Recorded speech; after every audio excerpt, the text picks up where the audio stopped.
What is up, guys, and welcome back to my channel. Elon here, back again. And today we're diving into a topic that's gonna blow your mind and change the way that you view yourself and the world around you, as always. Today we're talking about your higher self and the subtle signs that it's constantly sending you. But here's a twist. We're not just going to explore this from a spiritual perspective. We're gonna be diving deep into the hard science behind this esoteric truth. That's right, we're talking neuroscience, quantum physics, and epigenetics. So if you've been thinking, Elon, come on, higher self, that sounds like woo-woo stuff. Stick with me here.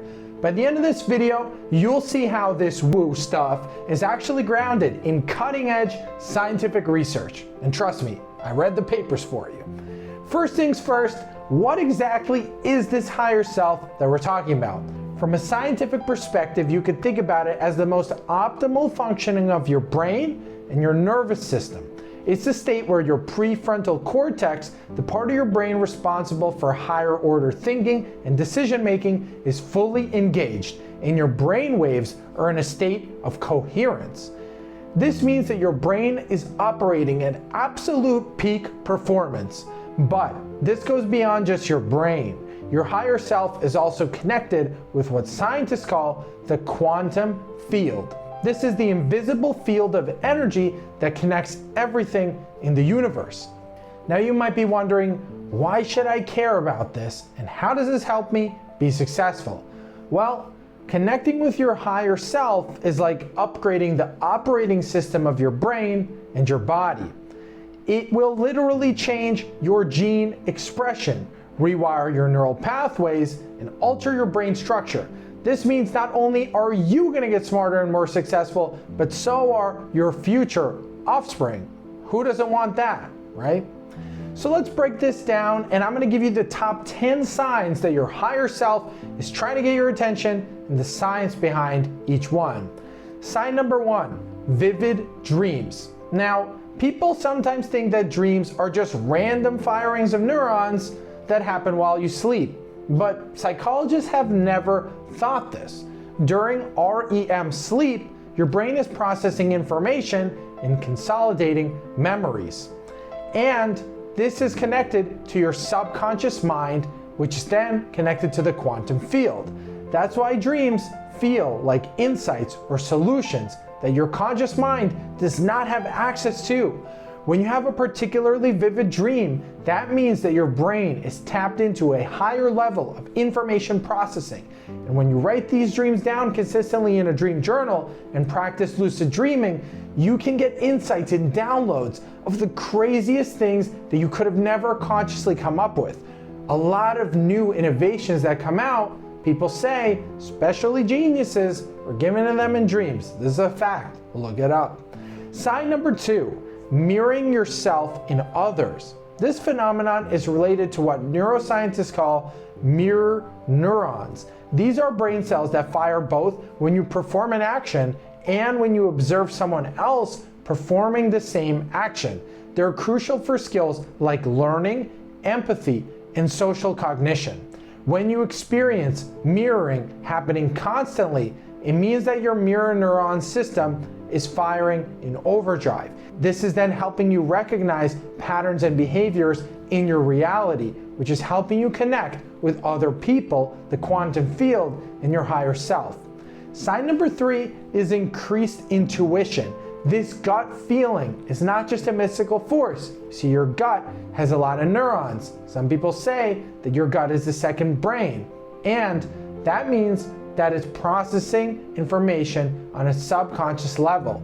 Your brain is constantly taking in more information that you're consciously aware of. And when you get that intuitive hit, it means that your brain is pulling together pieces of information in a way that is bypassing your logical reasoning. It means that your pattern recognition system is firing on a higher level. Follow your intuition because it will lead you to amazing results. Sign number 4, synchronicity. This might seem like mere coincidence, especially to the overly intellectual. But what it actually is the result of your reticular activating system, or RAS, at work. You've heard me discuss the RAS before many times on the channel.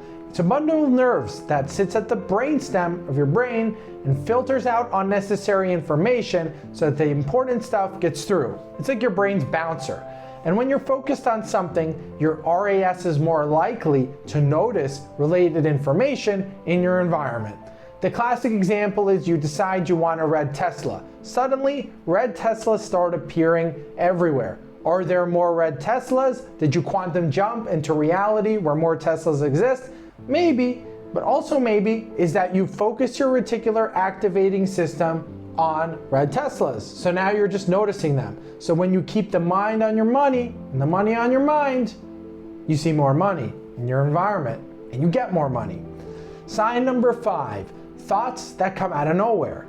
These are the result of what neuroscience call the default mode network in your brain. The DMN is active when you're not focused on the outside world. It's associated with creativity, self-reflection, and future planning. So when you get these sudden insights, that means that your DMN has just made a new connection or solved a problem in the background, and then boom, popped it into your consciousness. Listen to these downloads. Sign number 6, you feel distant from certain people. And this isn't just about vibes. It's about a concept called neural resonance. Our brains are constantly picking up and mirroring the emotional states of the people around us through a process called emotional contagion. And as you evolve and your brain patterns change, you might find yourself naturally gravitating away from people whose emotional states no longer resonate with your new patterns. Try to sync up with them. Always give an effort to people if they're close to you, especially if they're your family and your old friends, because these relationships have serious value. But as you evolve, some of these relationships will start to fade away or change. Maybe they'll come back again later. But this is something that commonly happens, so I had to include it in the list. Sign number 7 is intense emotions. Emotions are not just feelings. They're complex physiological events that involve your entire body and nervous system. When you experience intense emotions, it's a sign that your automatic nervous system is being activated.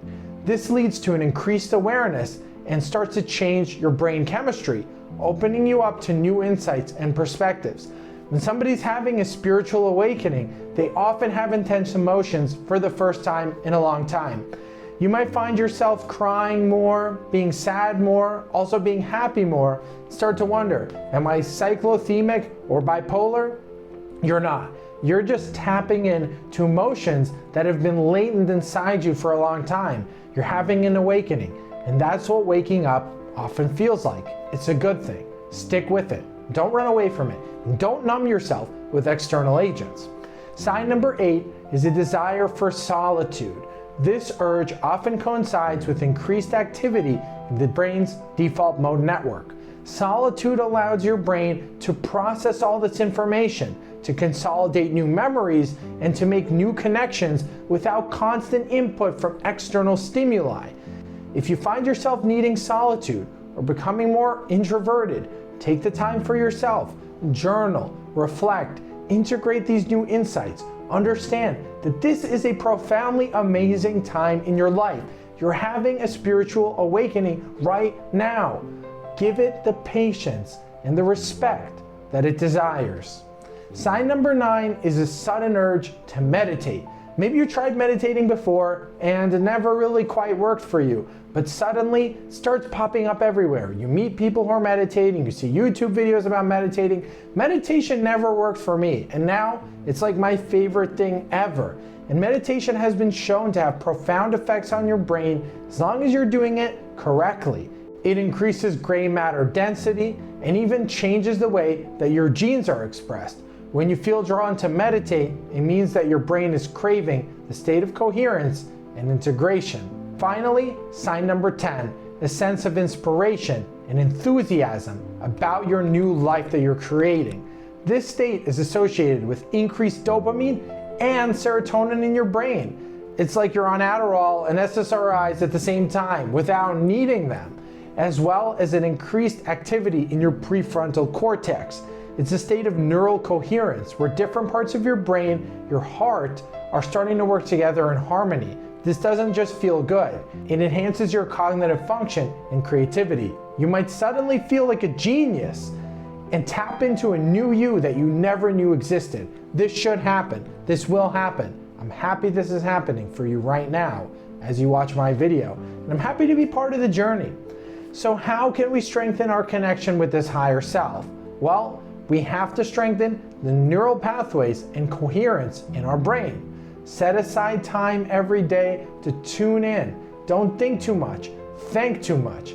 This could be through meditation, prayer, manifestation practice, or a variety of mindfulness things that I talk about here on my channel with my clients and in my community that I have coming up. Pay attention to your dreams, your intuitions, and the synchronicities that are happening around you. Don't feel stupid or weird if you're starting to notice these things. Always positively affirm these things. If you see 1111 every time you pull out your phone, you might think, oh, I'm just being like a stupid high school astrology person, right? Or you could think, this is my lucky day. What's a more positive belief to have?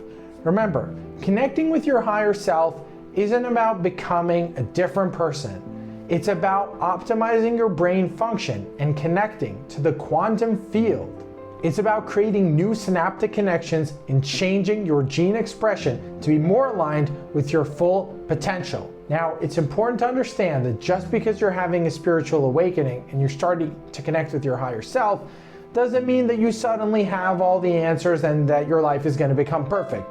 In fact, you might have more ups and downs. You're still human, and your brain has to deal with biases and limitations. But when you start to connect to your higher self more and more, you're going to begin to operate from an increased state of coherence. It's going to be harder to shake you. It's going to be harder to break you. And you're going to start to feel more motivated and somehow unconsciously drifting towards the highest version of yourself. Remember, your highest self, this optimized state of your brain and nervous system, is always there in the background, and it's trying to guide you to your highest potential. But it's up to you to listen to the wisdom that is inside of yourself.